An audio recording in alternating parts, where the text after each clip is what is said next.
Çok saygıdeğer Uygur TV izleyicileri, efendim bugün yanımızda, bugün ekranlarımızda gerçekten Uygur dünyasının, Orta Asya'nın, özellikle Türklük dünyasının, Uygur davasının gerçekten çok mücadele etmiş, ömrünü bu mücadele uğrunda harcamış, bütün yaşını, bütün emeğini, bütün hayatı içerisindeki her şeyini Uygur davasına vermiş, hepinizin yakinen tanıdığı Dünya Uygur Kurultayı Siyaset Büro azası, aynı zamanda Kazakistan'ın, Orta Asya'nın eski Maun reisi, aynı zamanda da siyaset bilimcimiz Sayın Kahraman Gocanberdi beyefendi ekranlarımızda. Efendim sizinle beraber olacağız bu programda. Bu programda ben istiyorum ki gerçekten özellikle Kahraman Gocanberdi hocamızın siyaset bilimcisi olarak zaten hem Orta Asya konusunda hem dünya siyaseti konusunda hem de Doğu Türkistan, Şarkı Türkistan konusunda yazdığı kitapları var. Hem o yaşadıklarını beraber sizlerle beraber paylaşalım istiyoruz. Hem de bu Doğu Türkistan meselesinin artık böyle nedir? Bunun hakikati nedir? Gerçeği nedir? Kendisinden, ağzından dinlemek istiyoruz. Efendim hoş geldiniz. Rahmet, hoş geldiniz. Handaksız, yaxşısız, salamatlık. Yaxşı, Xudoga şükür, hemsi yaxşı, salamatligimiz. Şükür. Hocam, Sayın Gocanberdi, ilk sualım.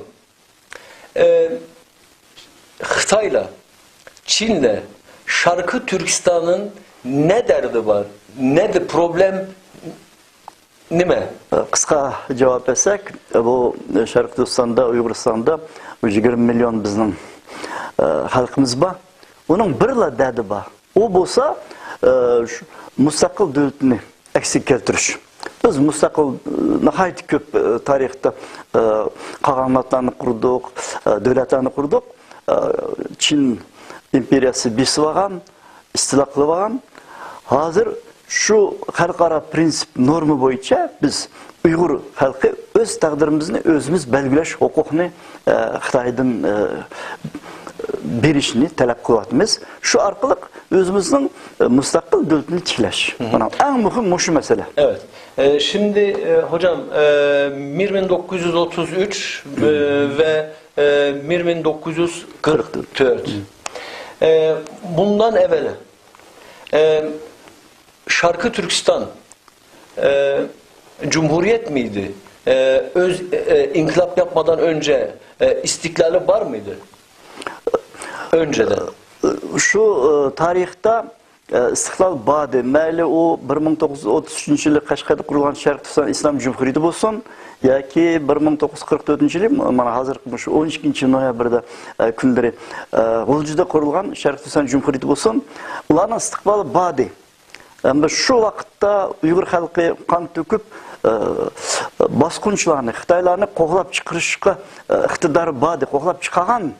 Ama bizim bu coğrafik siyasi vaziyettin kep qarasak, mesela 30. yılları Sovet İttifaqı bu Merkezi Asya'daki bunu hazırki 5 müstakil cumhuriyetlerini közlü tutup bu özün hoşnusu da Uygurlarda bir Şarkı Türkistan İslam Cumhuriyeti'nin payda boluşunu halımıdı Stalin.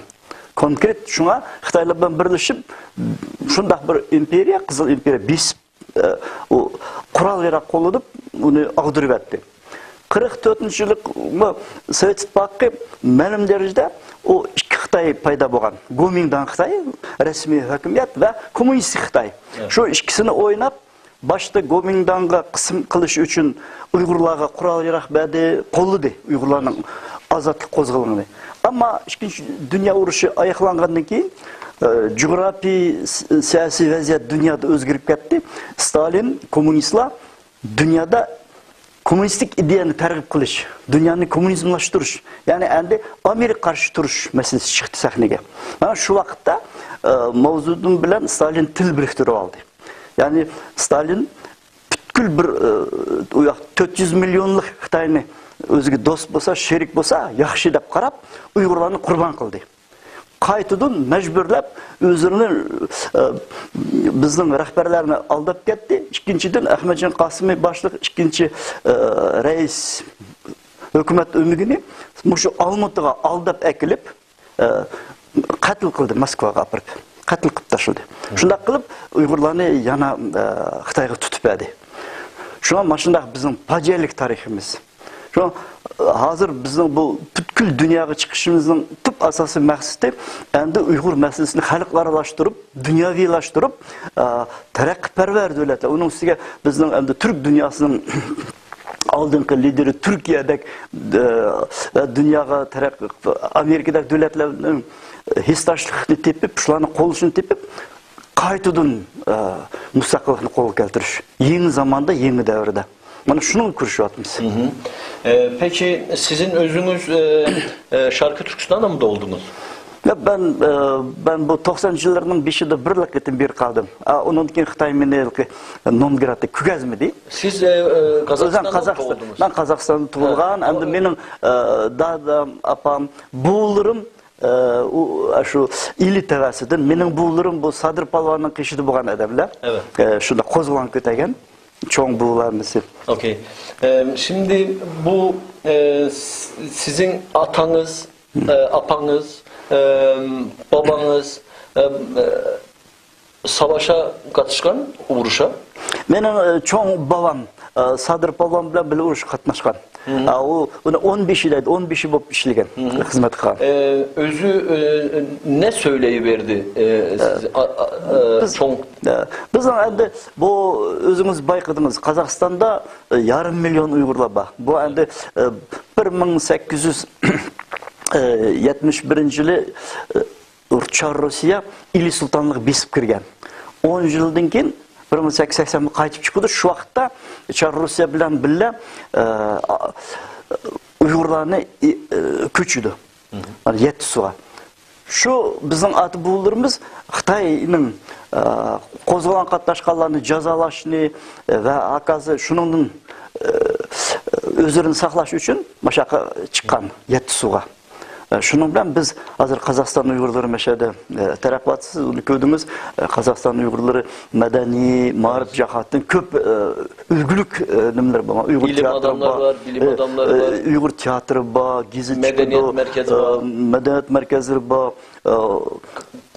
Gazetesi var. Gazete var, 60'a yakın mektepler var. En mühimi bizim özümüzün tilimizde bir marif sistemisi var.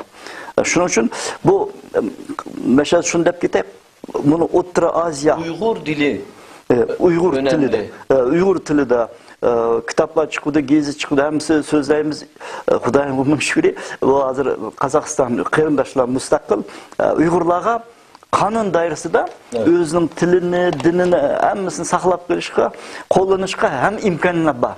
Bunun absüs mana hazır özünüz baykadınız bize bu Muşken geçe bu Ruslarning ta'siri yo'qligini yo'q. Evet. Şunu bugün mana ben sözledim ben gizit. Mana gizitga yezilish.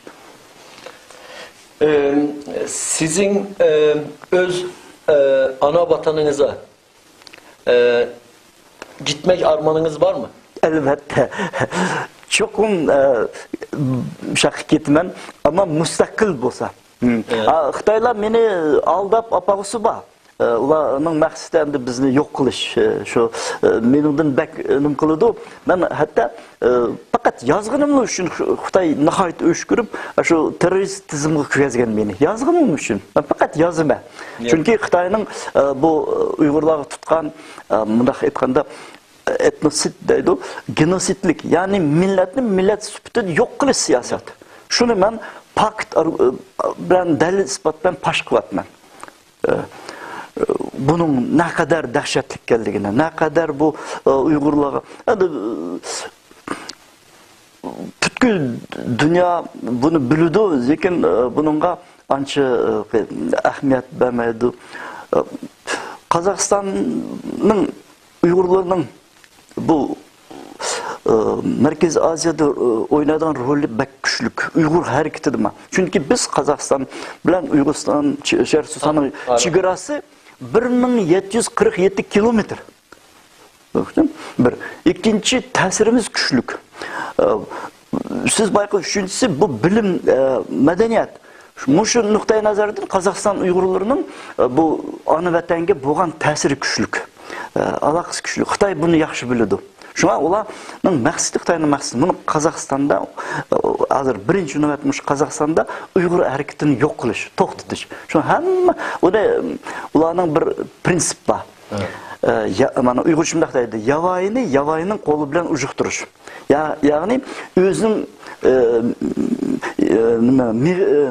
meyda o'zini qo'rish deydi. Qanaq? Va Uyg'urni bizning Qozog'iston hukumati hokimiyat orqali besish. Shuni ishlayapti, shu siyosat. Beijing Ostonaga besim qiladi, bizga bu. Ama u hokimiyat boshqa, bu millat boshqa, bizning Qozoq qarindoshlar kan qo'sak yaxshi endi. Bizda Qozog'istonda Uyg'urlar bak madaniy va boshqa sohada hamma kengchilik bor, imtiyozlar bor. Aka, ne işlemek gerek? Özgür, demokrasi, cumhuriyeti olan bir Uyguristan, Şarkı Türkistan, Doğu Türkistan inkılabı için ne mi işlemek gerek? En mühimi bugün biz Uygurlar, vatanның sırtidagi Uygurlarning bir tashkilotimiz bor. Xalqaro dunyoviy, u Dunyo Uyg'ur qurultiyi. Shu tashkilotning faoliyatini kuchlantirish lozim. Bizda nizomnoma bor. Maqsad iliq o'z taqdirimizni o'zimiz hal qilish. Xalqaro prinsip normida mustaqil davlat qurish. Bu hammasi iliq. Ammo birlik ittifoqlik. Mana hozir birlik ittifoqqa kelish aktiv faoliyat. Ming afsus, bugungi kunga qadar bizda sizga o'chqilday ba'zi bizning qarindoshlar, ba'zi tashkilotlar qurultay bu tarafda, bular bu yoqda shunaq bo'libdi. Bu eng birinchi Xitoyga foyda. Mana birlik ittifoqlik bir markazdan harakat qilish. Ikkinchi ilmiy asosda harakat qilish. Dunyo o'zgarib ketdi. Dunyoda mana hozir Trump keldi Amerikaga. 5 yildan keyin dunyo tamamen boshqa bo'lib ketadi. Agarda Trump musha tutsa. Shu dunyoning o'zgarishini biz oldin ola bilishimiz kerak. O'zimizning o'rnini tepish kerak. Shu dunyo qaysi bizga foyda, qaysi ziyon, shuni bilib foydalanishni bilish kerak. Masalan, Xudoyim xolsa bir 5 yilda Türk dunyosi sal o'zgardi. Şaqqa qarab ketib bordi. Birlik ittifoq kuchaydi. Bu Uyg'ur masalasini u hozir ular masalan Qozog'iston territoriyasi 2 milyon 700 bin kvadrat kilometr, 17 milyon nüfus. 1,5 milyard Xitoy. Albatta Xitoyga Qozog'iston hech gap qilmaydi. Buni biz yaxshi bilamiz.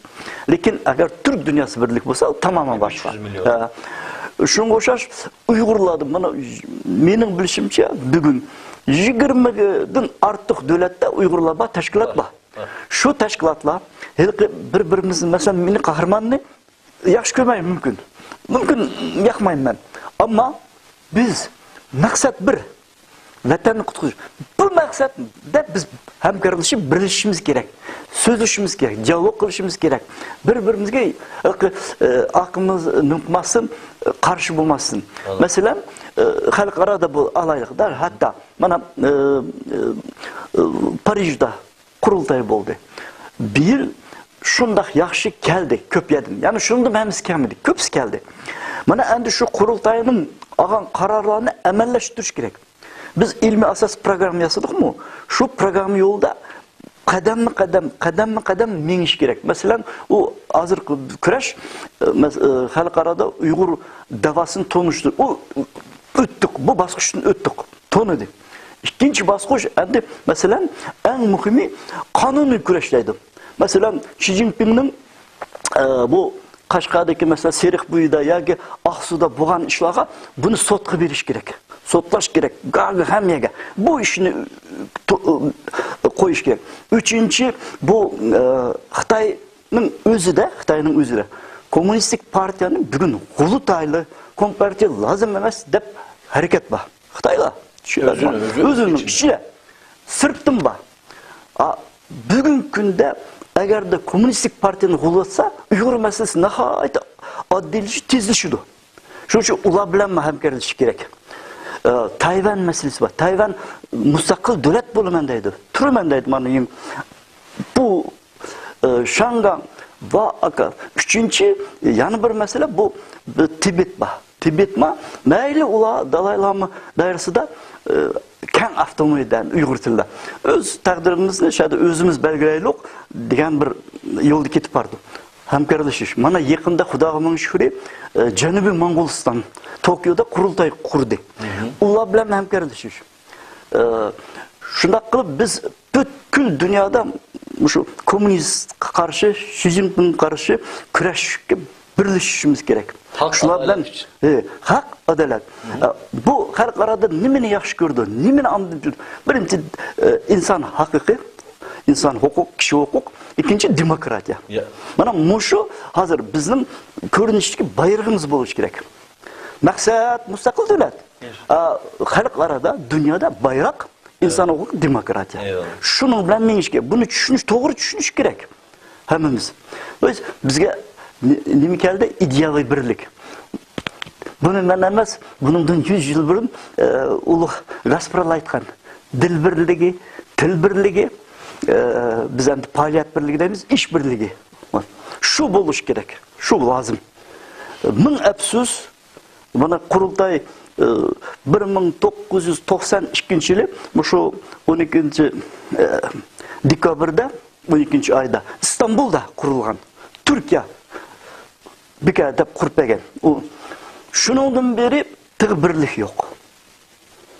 Halbuki bizim dilimiz bir, dinimiz bir, geleceğimiz, geçmişimiz bir, tarihimiz bir, yani kültürümüz bir.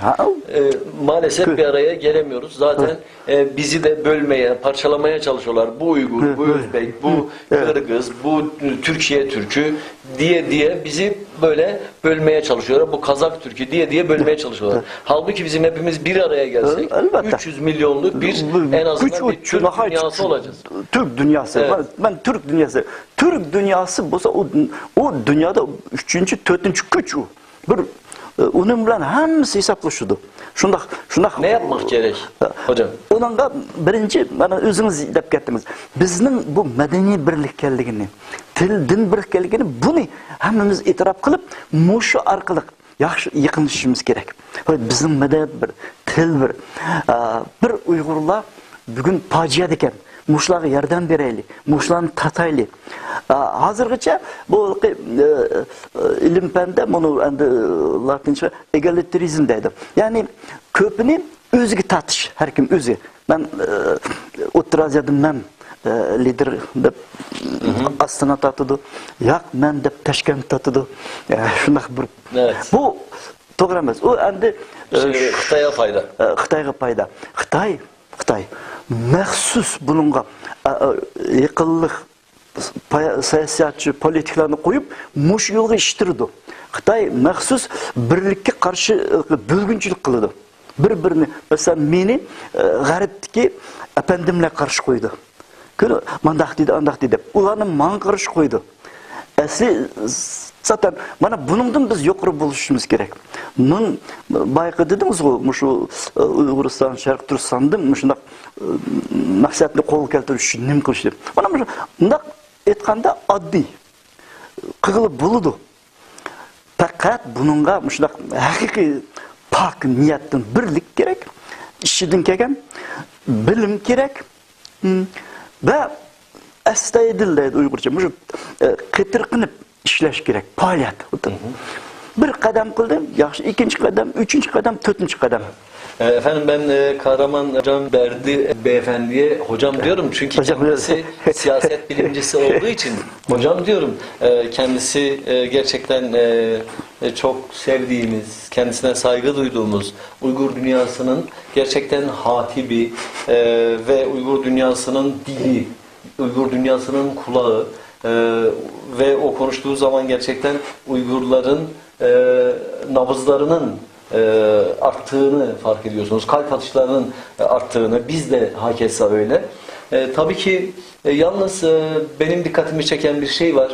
Uygur dili yaş Uygurlar Avrupa'da başka ülkelerde yaşatkan Uygurlar maalesef Uygur dilini unutkan. Aslında asli bu 70 yıl Kazakistan'da Sovet hakimiyeti bo'lgan zamanda biz endi yezdi bulup bizden evlatlar aşınaq bo'lgandi. Xudoga ming shukri, mana 25 yılda biz qaytadan kelyapmiz, uni ko'rdingiz, bayqadingiz. Ama bu o'tgan asrning 90-yillari asosan ish kechilgandagi chiqqan Turkiya, Yevropa, mana Amerika dunyoning mening hisobimda 22 davlatga chiqdi. 50-60 ming odam hozir. Bularning mana avlodlari keldi. Aldı institut qildi. Bu bolalar hozir o'z tilidan medeniyet ketip bardı.